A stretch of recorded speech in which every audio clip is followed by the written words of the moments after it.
Verónica y Tony, la entrevista se sube todos los días a 360podcast.sb, el primer hub de podcast en El Salvador. O puedes volver a escucharla por Spotify, Apple Podcast, Amazon Music, YouTube Music o TuneIn. Dale clic a la campanita para que recibas la notificación.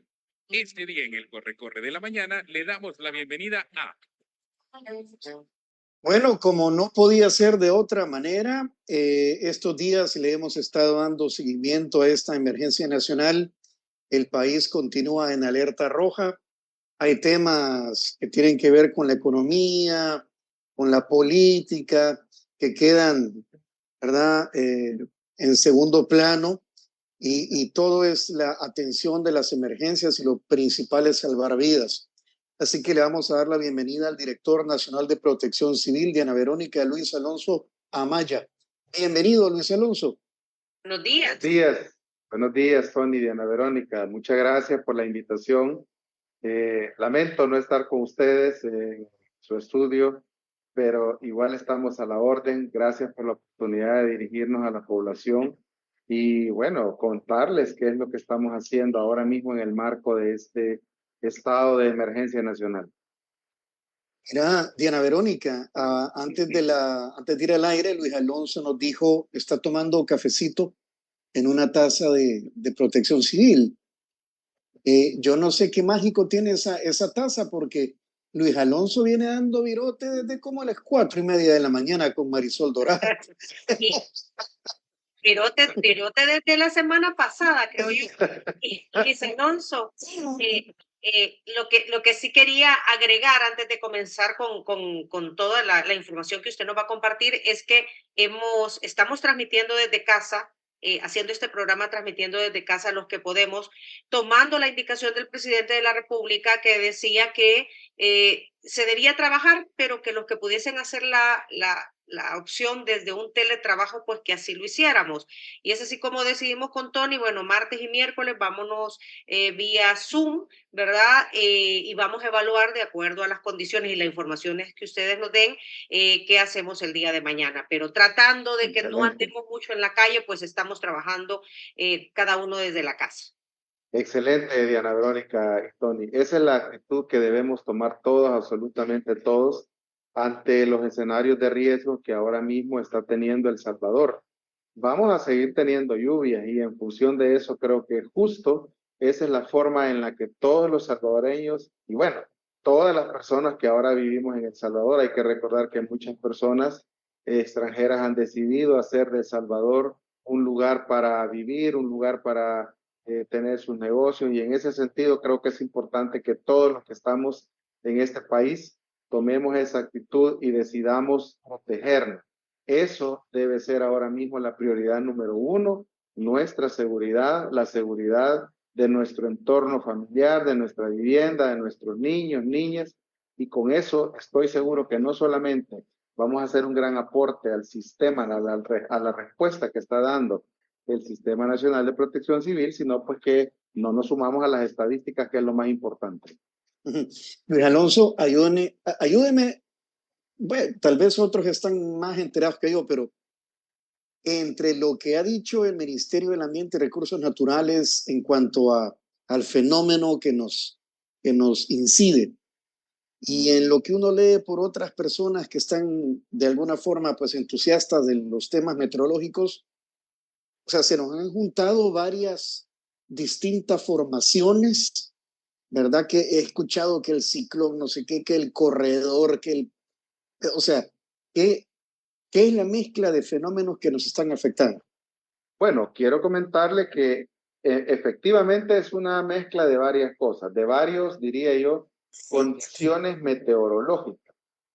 La que principalmente nos estuvo afectando o estuvo incidiendo en la cantidad de lluvia que tuvimos al menos desde el viernes, sábado, domingo, lunes y todavía hoy diría, es el hecho de que la zona de convergencia intertropical, que para que nuestros amables radioescuchas tengan una concepción muy clara de qué es esto, es un cúmulo de nubes que frecuentemente se mantiene entre Colombia y, digamos, Costa Rica, la mitad de Costa Rica o la zona este de Costa Rica.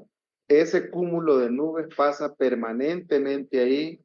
Ustedes habrán notado que de repente siempre llueve entre la frontera de Panamá con Costa Rica, siempre llueve en la zona del Darién, que ya es la frontera entre Panamá y Colombia. Esas se mantienen permanentemente ahí y tiene que ver justamente por la interacción, digamos, que hay entre el trópico, el polo norte y el polo sur. Más allá de todo eso, el hecho es que ese cúmulo de nubes no simplemente es una formación nubosa permanente, sino que llueve constantemente. Por eso es que territorios como la zona del Darién, la selva de Colombia ya fronterizo con Panamá, son, digamos, zonas muy, pero muy ricas en cuanto a vegetación se refiere, por esa misma condición. Hasta ahí no hay ningún problema. ¿Cuál es? Porque digamos que son territorios que ya se adaptaron. Toda la vida, por siempre hemos tenido esa condición. ¿Cuándo es que eso incide de repente en El Salvador en aspectos negativos como los que hemos tenido? Cuando esta zona de convergencia intertropical sube a territorio nicaragüense, salvadoreño, incluso en algunos casos ha llegado, digamos, hasta la parte sudeste de Honduras. Son territorios que, si bien es cierto, están, digamos, tienen cierta vegetación, no están tan adaptados para recibir toda esa cantidad de pluviometría que hemos tenido o cantidad de lluvia. El tema es que ese es una de las, digamos, de los fenómenos meteorológicos que ha estado incidiendo. Por otro lado, ahora mismo tenemos ya el ciclón número 1 que está específicamente en el Golfo de México y eso es lo que está haciendo, como ya ha empezado a rotar, ustedes saben que los meteoros que en algún momento llegan a adquirir la categoría de tormenta tropical, huracán, tienen una rotación contraria a las agujas del reloj. ¿Qué significa esto? Que si bien es cierto, ya la zona de convergencia intertropical estaba sobre Centroamérica, esa rotación inversa a las agujas del reloj lo que está haciendo es arrastrando toda la humedad del Pacífico hacia Centroamérica. Eso significa que por lo menos en la tarde de este día, mañana y al menos la mañana del viernes seguiríamos teniendo precipitaciones muy, pero muy considerables. Y por supuesto, hay un tercer elemento que se debería agregar a este fenómeno hidrometeorológico que lo que ha hecho es dejar en Centroamérica un campo depresionario muy, pero muy alto. ¿De dónde viene lo depresionario? Pues el punto es que baja la presión atmosférica. Usualmente se suelen tener como presiones de 1012, 1015, 1017 y hasta 1020 milibares. Eso lo que hace que de repente hayan lluvias intermitentes, una tormenta por aquí, una por allá, pero cuando ya bajan a la cantidad que ahora tenemos, que creo que el último informe decía que estábamos en 1008 milibares, eso es muy, pero muy baja en cuanto a presión atmosférica se refiere. Y eso es lo que hace que haya más concentración de nubes, más precipitación. Básicamente, esa es la condición que desde el día jueves o viernes de la semana pasada ha venido dejando días muy, pero muy lluviosos. Les quiero comentar que entre la noche del domingo y la del lunes, es decir, antier, hemos llegado a tener hasta 500 milímetros de lluvia. Ayer al mediodía, el señor ministro de Medio Ambiente en la conferencia con toda la Comisión Nacional de Protección Civil informaba a la población que en algunos puntos como Apaneca, Coayúa, Nahuizalco, si mal no recuerdo, hemos llegado a tener 517 milímetros. Si de repente hacemos el análisis de cuánto es la pluviometría anual o el promedio anual de lluvias que oscila entre los 2000 y 2200 milímetros, significa que ya en esa zona ya tenemos el 25% de la pluviometría anual.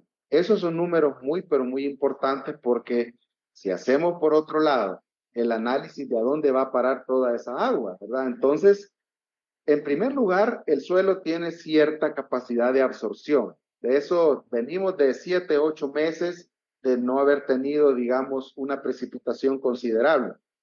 El punto es que ahora mismo esa capacidad de absorción, dependiendo del tipo de suelo que hay en el territorio, en algunos casos tiende a ser más tolerante con la lluvia, en otros casos definitivamente se termina saturando muy rápido y lo demás que ya no puede absorber se convierte en escorrentía que termina llegando a los afluentes del río Paz, del río Sensunapán, del río El Sunza, todos esos que ahora mismo han provocado inundaciones en la zona sur de Ahuachapán y de Sonsonate, ¿verdad? Digamos que esa es la lógica hidrometeorológica que está haciendo que pensemos al menos en 3 escenarios críticos.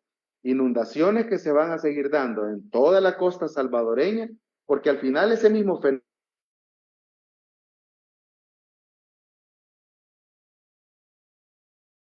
de Jayaque, Talnique, Tepecoyo, Zacacoyo, Teotepeque, Chiltiupán, Comasagua, y lo mismo podríamos pensar de la cordillera o de la franja volcánica Berlín-Tecapa, donde está Mercedes Umaña, Berlín, Santiago de María, Ozatlán, Tecapán, hasta llegar a California y hasta Jucuapa.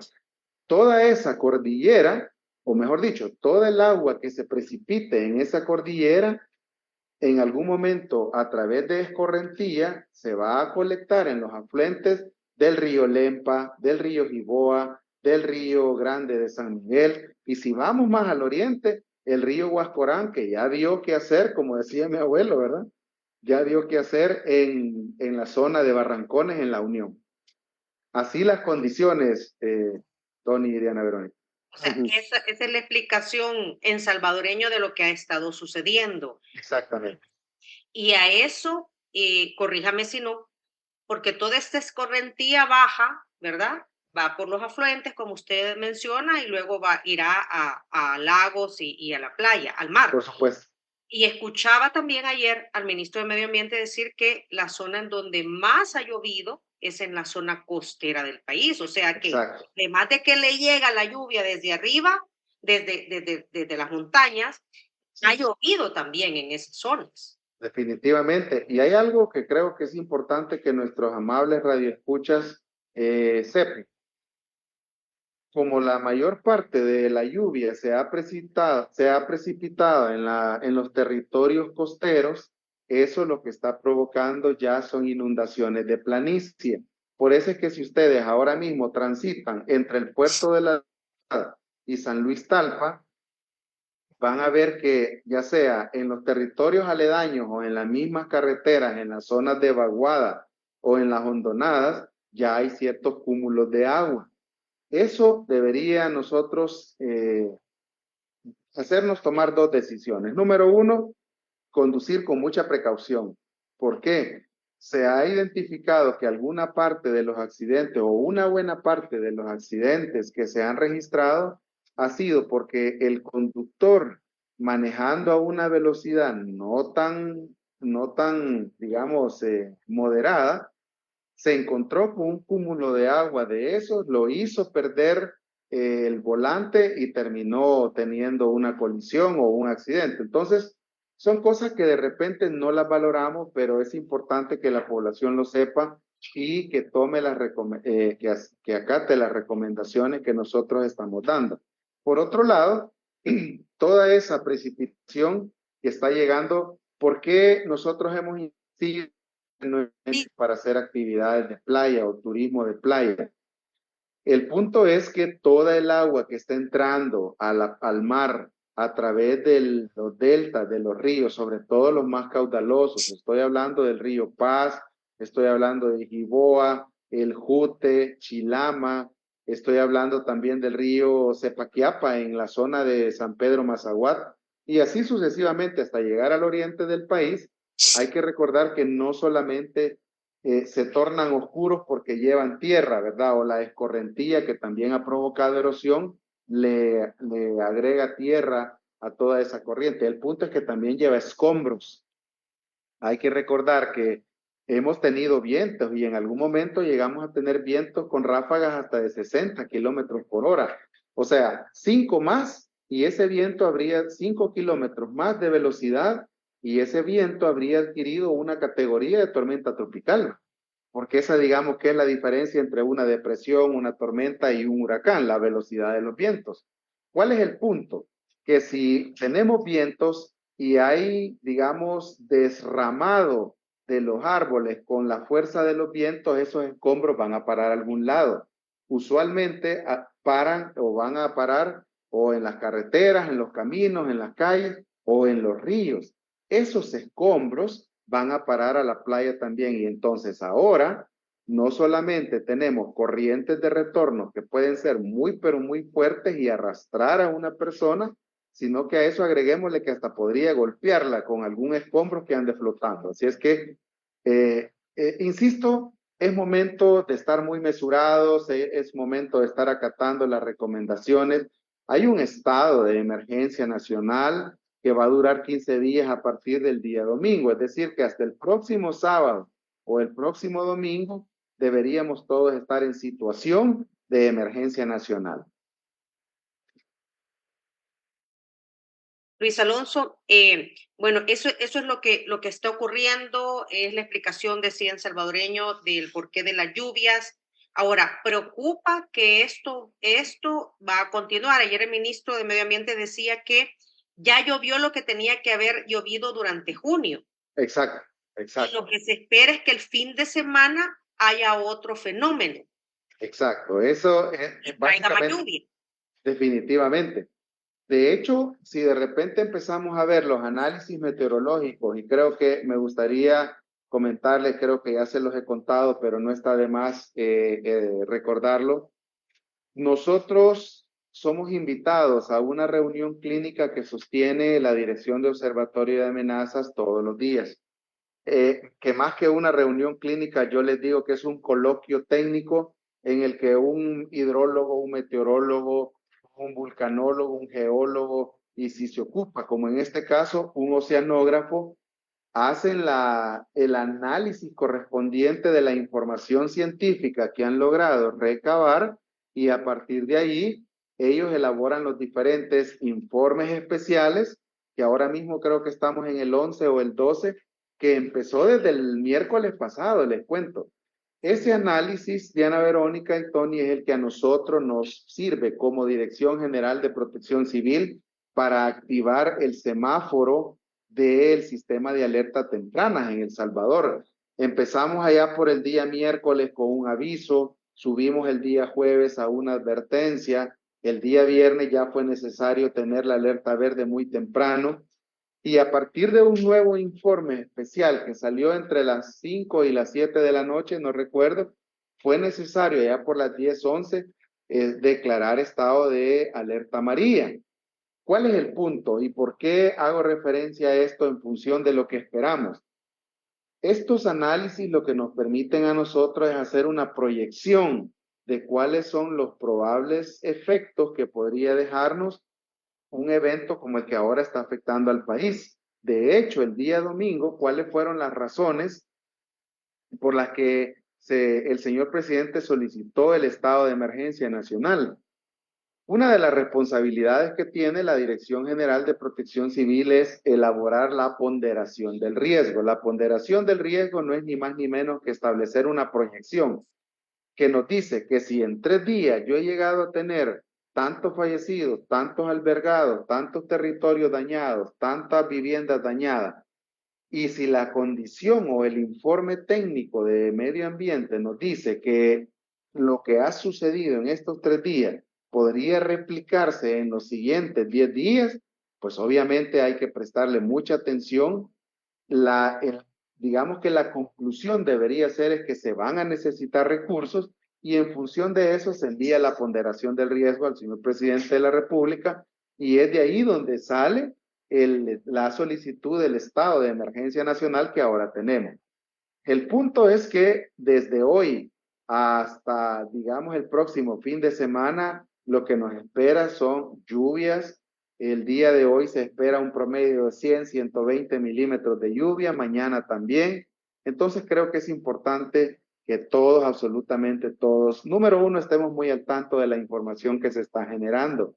Número dos, acatemos las recomendaciones. Número tres, si en algún momento sobre todo las personas que viven en las inmediaciones de un talud o cerca de una quebrada o de un río, empiezan a ver algunos signos característicos, por sobre todo en los taludes, porque hay que denotar algo. Este es el momento en el que el escenario de riesgo se vuelve más complejo en dos zonas muy, pero muy puntuales. La costa salvadoreña, donde vamos a tener inundaciones, y las zonas de las cordilleras de todo el país, donde la probabilidad de tener movimientos de ladera, ya sea un derrumbe, un deslizamiento o un deslave, se incrementa mucho más. Hay ciertos signos que nosotros hemos venido diciendo a través de estos últimos días, o en los últimos días hemos venido recalcando algunos signos que son bien, pero bien característicos. Si notamos que, por ejemplo, la escorrentía pasa de ser una escorrentía agua sumamente clara y se torna muy, pero muy turbio y hasta lodo, eso hay que prestarle mucha atención. Si a eso se agrega, por ejemplo, que los árboles que siempre han tenido o han estado medianamente verticales, ahora empiezan a perder la verticalidad y se empiezan a tornar muy horizontales, eso significa que ese árbol está perdiendo la capacidad portante, que así se llama, es decir, está perdiendo la capacidad de asirse a la tierra o de agarrarse, si hablamos en buen salvadoreño, y en algún momento podría caer o derrapar. Otro signo muy importante que hay que valorar es que siempre, insisto, sobre todo aquellos que tenemos nuestra casa cerca de muros, taludes, paredes, gordos, como usualmente se dice en buen salvadoreño, si empezamos a ver que empiezan a caer pequeños cúmulos de tierra o a deslizarse o a derrumbarse, y estos empiezan a crecer tanto en número como en cantidad de material, evacúe por favor, porque ese es un signo característico de que podríamos tener una situación muy crítica. Luis Alonso, Sí. ayer andaba un rumor, una especie que tiene que ver con, decían, posibles grietas en la cordillera del Bálsamo. Se hablaba de posibles evacuaciones en la colonia Pinares. Pinares. Sí, sí. Me gustaría que aclarara esto, por favor, o sea, hasta dónde esto es cierto y pues, y qué acciones, en caso de ser verdad, qué acciones estarían tomando, porque pues para no andar repitiendo rumores. Claro, y yo creo que ese es lo que usted acaba de decir por último, Tony, es lo que realmente es un rumor.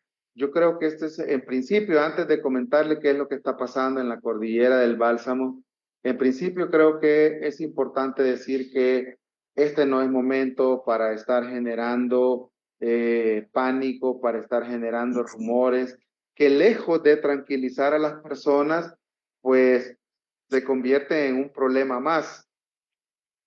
La cordillera del Bálsamo, en su momento se le hicieron obras de mitigación que ahora mismo se han estado muy, pero muy al pendiente. Se ha estado monitoreando, incluso la alcaldía de, o mejor dicho, Santa Tecla, La Libertad Sur. Exactamente, la Libertad Sur, perdón, la Libertad Sur ha estado haciendo, el mismo alcalde Flores ha estado en constante monitoreo de la zona. Lo que estamos teniendo son escorrentías que son muy, pero muy normales, que están justamente yéndose por los sistemas de drenaje que en algún momento se hicieron. No está bien generarle pánico a las personas. Si en algún momento tanto la Dirección de Medio Ambiente como obviamente pues las autoridades del Ministerio de Obras Públicas denotan que hay algún riesgo, que no les quepa la menor duda que a través de fuentes oficiales vamos a hacer el comunicado y se van a tomar pues las decisiones necesarias a fin de salvaguardar la vida, pero ese no es el caso en este momento, Tony. Ok. Es que había un rumor, como decía Tony. En todo caso, Luis Alonso, para dar tranquilidad a la gente, ustedes son los que indican en qué momento hay que evacuar aquella zona que consideran vulnerable.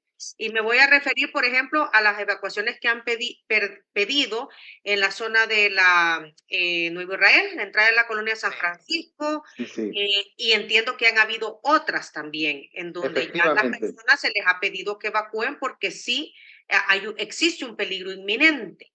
Efectivamente, ese ha sido, digamos, ese ha sido el ir y venir de estos días. Se han hecho evacuaciones. Si empezamos, por ejemplo, de occidente hasta oriente, dado que digamos que las primeras afectaciones en función de la cantidad de lluvia que se ha precipitado en la zona occidental y en la costa, empezaron a afectar San Juan del Chino, Bola de Monte, Garita Palmera. Estoy hablando del distrito de San Francisco Menéndez, ¿verdad? En la zona también de Metalillo, justamente son los lugares que empezaron a evacuarse. Sin embargo, hay otros lugares que ya se han evacuado, no necesariamente porque ahora tengan un riesgo crítico, sino porque lo que queremos es prever alguna situación. Estoy hablando, por ejemplo, de la Nueva Israel, estoy hablando de la Nicaragua, de la colonia Nicaragua, la colonia Minerva, todas esas colonias que están justamente en la ribera de la quebrada, de alguna quebrada, a fin de prever también las crecidas repentinas. Hay que recordar que estas son conocidas como quebradas de invierno. ¿Por qué se le llaman así? Porque entre noviembre y abril, básicamente el caudal de estas quebradas llega casi a cero. Pero en invierno, a partir de todos los colectores que tienen, a partir de todos los afluentes, les correntías, llegan a adquirir caudales muy, pero muy importantes. De hecho, si ustedes han podido observar, por ejemplo, en la colonia Málaga, hay momentos en los que hasta se cierra el paso, pero obviamente no es permanente. El caudal tiende a subir y de hecho tenemos ahí instalada una vara lignimétrica graduada y pintada con los colores del semáforo de alerta temprana que denotan que cuando esté en verde, pues deberíamos concluir que no hay ningún riesgo crítico. Pero si ya llegó amarillo, naranja o rojo, significa que incluso hasta podría estar a punto de un nuevo desborde como el que se ha tenido en otros años. Ese no es el caso ahora mismo, sin embargo, se han hecho algunas evacuaciones preventivas. Estamos muy atentos del río Lempa, del río Grande de San Miguel. Hay que recordar que territorios como ahora el distrito de Jiquilisco, Puerto del Triunfo, San Dionisio, Puerto Parada, son territorios que siempre han sido inundables y obviamente cada vez que tenemos un evento de este tipo, la probabilidad de tener ese fenómeno se incrementa. Así es que, de hecho, el día lunes por la noche, ya casi medianoche, y la madrugada de ayer martes, ha sido necesario evacuar algunas personas de la zona de Tecoluca. No todas las que específicamente, no todas, pero sí, estamos ya muy a la expectativa. Se ha dispuesto de todo un recurso mecánico para poder provocar que las evacuaciones sean lo más expeditas posible. Están involucradas todas las instituciones del sistema. Ayer, por ejemplo, hemos visto cómo, ayer y antier hemos visto cómo, por ejemplo, el mismo ministro de la Defensa han dado en lugares como Garita Palmera, en Aguachapán y otros, haciendo básicamente un barrido casa por casa, ¿verdad? Para que las personas que tienen que evacuar, que lo hagan. Asimismo, se ha sumado la Policía Nacional Civil y instituciones de socorro. Puedo asegurarles que es un promedio, si no más, de 100,000 talentos humanos de diferentes instituciones. Solo la policía está haciendo un aporte. Ayer me decía el señor subdirector de área especializada, García Pune, un total de 22,600 talentos humanos que están empeñados en la emergencia. A eso se le suma todo el talento humano de bomberos, protección civil, el Ministerio de Salud, sin dejar de mencionar al Ministerio de Obras Públicas, que ha tenido mucho, pero mucho trabajo. Les cuento que ha sido un total de 331 vías obstruidas que han tenido que, obviamente, pues limpiarse a fin de restablecer la conectividad vial. Luis Alonso, otro rumor que incluso vi en redes sociales que la Dirección General de Aduanas, eso fue al menos hasta antes de ayer, Sí, pero ¿cuál ha sido, digamos, el tema de la circulación por los puntos fronterizos? Recordemos que ahí hay puentes también y ríos en algunos. ¿Cuál es la situación esta mañana? cómo no, muy buena pregunta, don Tony. El rumor se generó porque el día domingo se cerró temporalmente el puente Arce, el que está justamente en la frontera de la Achadura. Estoy hablando de Aguachapán, ¿verdad? Digamos que esa es la carretera que empalma con la litoral nuestra. La situación es que tuvimos un aumento en el caudal en el río Paz que básicamente llegó hasta el color rojo en la vara linimétrica que está situada en uno de los, digamos, de los postes que sostienen el puente o en uno de los muros que sostienen el puente, y entonces a fin de prever cualquier situación, se suspendió temporalmente el paso en el puente, no así el trabajo de aduana. No está cerrada ninguna frontera, no está cerrada ninguno de los dos aeropuertos, ni Lopango ni Comalapa. También aprovechando su pregunta, se corrió también el rumor de que había muerto ganado en una. Bueno, en principio quiero decirle que sí se murieron algunas reses, pero no del lado salvadoreño, sino que sucedió del lado hondureño. Por cierto, era ganado ilegal, ¿verdad? Se ha comprobado. Entonces, en el caso también de la carretera de Los Chorros, sabemos que las obras que se están haciendo ahí son muy, pero muy grandes y muy importantes. Sí. Pero hay un detalle que me gustaría hacer del conocimiento que también ya lo ha explicado el señor ministro de Obras Públicas el día de ayer y básicamente ha sido muy reiterativo en las reuniones que ha tenido la Comisión Nacional de Protección Civil, al menos los últimos 4 días, en el que él mismo dice lo que ahora mismo está permitiendo que el paso no se cierre en la zona de Los Chorros es que paralelo a las obras que se están ejecutando a fin de incrementar, digamos, o de construir el viaducto, también se han ido realizando obras de mitigación como estabilización de taludes, se han cortado algunos árboles que están en la corona de estos taludes y eso pues afortunadamente ha permitido que el paso no se cierre, hay paso continuo. En algunos casos, de repente, si la lluvia se pone muy, pero muy torrencial, podría ser que se restrinja un poco el paso de transporte de carga, pero no llegar al punto de restringirlo totalmente. Esa es básicamente la información en cuanto a aduanas, carreteras. Hay algo bien importante que me gustaría comentarles. Ustedes saben que en las inmediaciones del Cantón El Brazo, Cantón El Brazo, en el lugar conocido como La Canoa, sobre la carretera del litoral, ya casi llegando al Delirio, ahí hay una zona de vaguada en la que toda la vida se inunda, ¿verdad? Sí. Exacto, entonces este no es el caso ahora mismo, o sea, tuvo una pequeña inundación, ha sido pasajera, pero el paso también está totalmente fluido en esa zona de San Miguel. Ok, hay quisiera preguntarle algo más, Luis Alonso. Hay, hasta el momento entiendo que hay 12 personas fallecidas producto de este temporal. La última que se conoció es un señor que ingresó a la playa en metal. Exactamente, y fue arrastrado. Eso es lo último que tenemos, ese es el último. ¿Y eso fue imprudencia, Luis Alonso?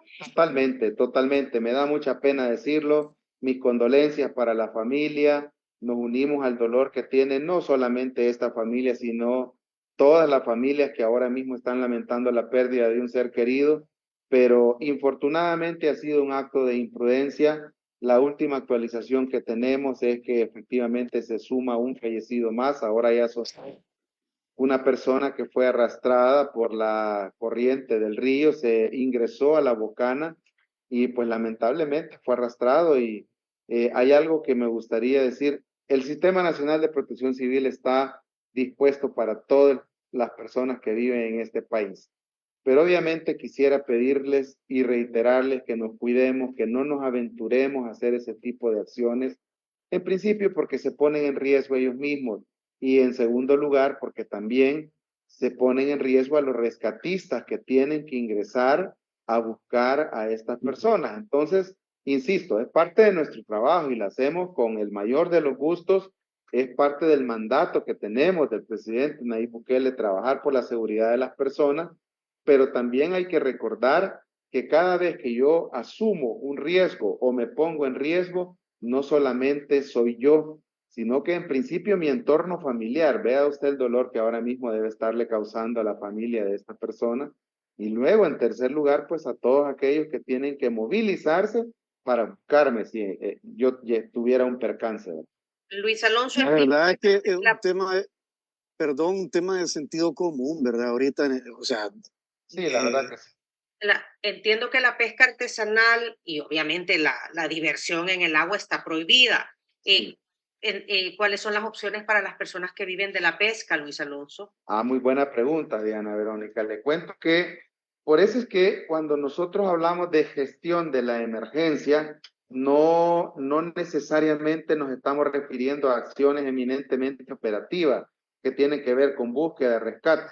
Ahora mismo el país está gestionando la emergencia en función de 4 prioridades muy puntuales. La primera, obviamente, en función de rescate, búsqueda, evacuación, asegurar el bienestar de las personas, pues esa es una prioridad número 1. Prioridad número 2, una vez evacuadas las personas hay que pensar en habilitar en albergues, en darles las necesidades, en darles abrigo. Estamos hablando de asistencia humanitaria. La prioridad número 3, que ahora tiene que ver con el establecimiento de las necesidades. Es aquí donde se tiene que pensar en todos los señores o señoras también que se dedican a la pesca artesanal, al comercio de mariscos, porque básicamente todos estos días que no han podido ellos ingresar al mar, es como que no hayan trabajado, ¿verdad?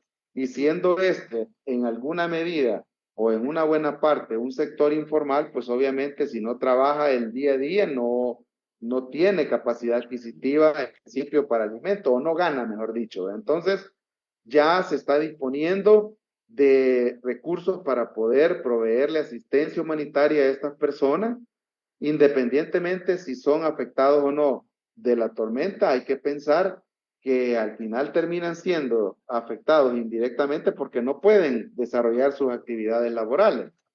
Ya se está pensando en ellos, Diana Verónica, y la cuarta prioridad en la que ahora estamos enfocados es terminar la evaluación de daños en función también de los agricultores.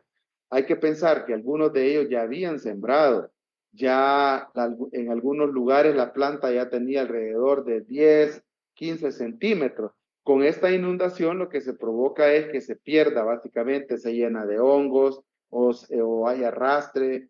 Entonces ya hay que ir pensando en una segunda siembra. hay gusanos, salen gusanos Exactamente. también. Exactamente. Entonces, el agua básicamente daña estos cultivos. Ya el Ministerio de Agricultura, el día de ayer, el señor encargado de despacho del Ministerio de Agricultura denotaba, pues, o hacía notar que ya se están tomando las previsiones del caso para responderle a estas personas.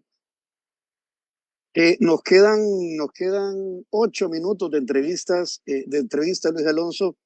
La temática entonces de aquí al sábado, domingo va a ser la misma, Exactamente. aunque con menor intensidad de lo de las últimas horas o igualito. Bueno, podría variar un poco la intensidad, podría ser menos, pero en cuanto a la probabilidad de tener afectaciones, hay que recordar algo. Si no ha hecho mucho sol, la evaporación no ha sido la suficiente como para decir que no podríamos seguir teniendo eventos.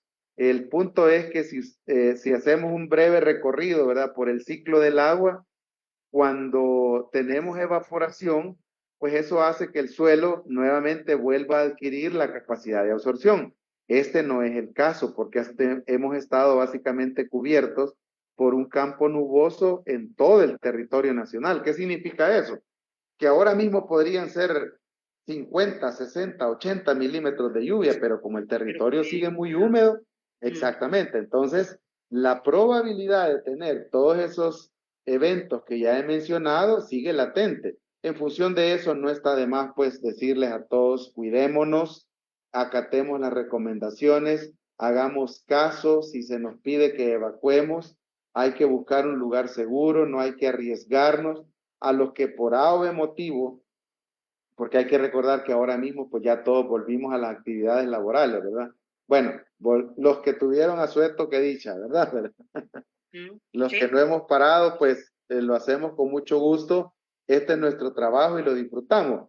Pero para todos los que ya les tocó que volver a su jornada laboral, por favor no abusen de la velocidad, no transiten o procuren no transitar en carreteras que tienen algún riesgo, sobre todo en cuanto a caída de árboles y en cuanto a desprendimiento de tierra se refiere. Ok, Luis Alonso, entiendo que hay evaluaciones todos los días, ya usted lo mencionaba, en varias horas del día, y muchos padres de familia y estudiantes están inquietos por el tema del regreso a clases. Sí. Quiero comentarle que el día de ayer, en reunión de la Comisión Nacional de Protección Civil, el ministro de Educación estaba justamente haciendo ese análisis. Las clases están suspendidas hasta hoy. Estoy más que seguro que ahora mismo, en la reunión que se tiene este día con la comisión, inmediatamente después va a la conferencia, él hará el anuncio respectivo, pues si las clases siguen suspendidas o si hay alguna variante en cuanto a esta decisión. Muy bien, hay que estar pendientes entonces. Por supuesto. Muy bien, compañeros, son las 8:55, tenemos que finalizar, Luis Alonso. Creería yo que hemos abordado los diferentes temas y nos queda claro, va a seguir lloviendo por lo menos hasta el fin de semana, en menor cantidad, pero como los suelos están saturados, las probabilidades, ¿verdad?, de derrumbes, de anegamientos, pues continúan siendo iguales. Definitivamente. Yo creo que quisiera reiterar en las recomendaciones, informémonos por fuentes oficiales a fin de que podamos tomar las mejores decisiones.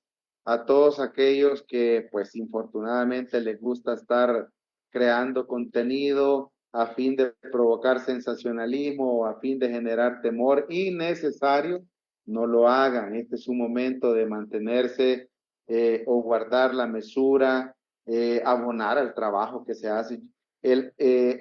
Hay un dicho que debo aceptar que no es de El Salvador, sino que nació en la Coordinadora Nacional de Reducción de Riesgo de Desastres de Guatemala, que es nuestra oficina homóloga, que esto es la que ve el tema de protección civil y emergencias en Guatemala, que ellos instituyeron hace algunos años.